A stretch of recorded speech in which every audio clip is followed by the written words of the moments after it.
Strangler's first attempted victims. As young boys in the 1980s, the children had been abducted and sodomized by a stranger in Mitchell's Plain. The attack had exactly the same MO as the Station Strangler murders, but these boys knew Simons at the time and said that he was not their attacker. In 2015, Norman Simons applied for parole. His application was declined.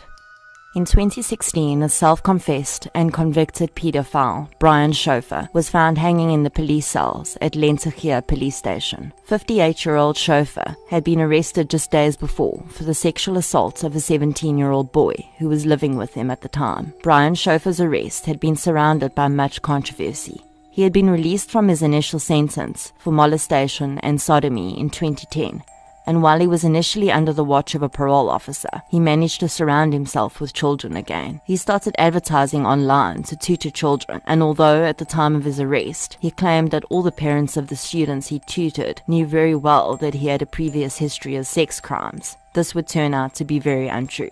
It also emerged that he had managed to secure a job at a Cape Town primary school shortly after leaving jail, although he was only there for a few months. Both landlords also stated that they believed Schofer was the real Station Strangler. He had reportedly lived in Mitchell's Plain during the same period as the Strangler was active there. He was a teacher. He had also lived in Strand. Schofer claimed that his paedophilia stemmed from a sexual abuse he endured as a child by his uncle. He said that his father had been aware that his uncle was raping him, but he had ignored it. Besides the claims made by his landlords, Schofer was made aware shortly before his suicide that he was going to be charged with a rape case in Steenberg, a sexual assault in Mitchell's Plain, a sexual assault in Hanover Park, and 18 cases of sexual assault involving street children in Strand, where he used to reside. Schofer served his initial sentence in the same prison as Norman Simons. The case of the Station Strangler is an absolute rabbit hole. Just when you think you're getting to the bottom of it, the tunnel of truth takes another turn, and you end up back where you started, just a little more uncertain.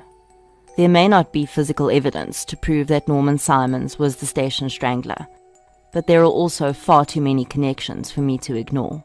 His personal contact with so many of the boys that were murdered or went missing could be considered to be an act of grooming. While it is not uncommon for people to make false confessions, whether it's under duress or simply for their own, sometimes incomprehensible reasons, it is rather rare for someone to confess and retract their confession twice.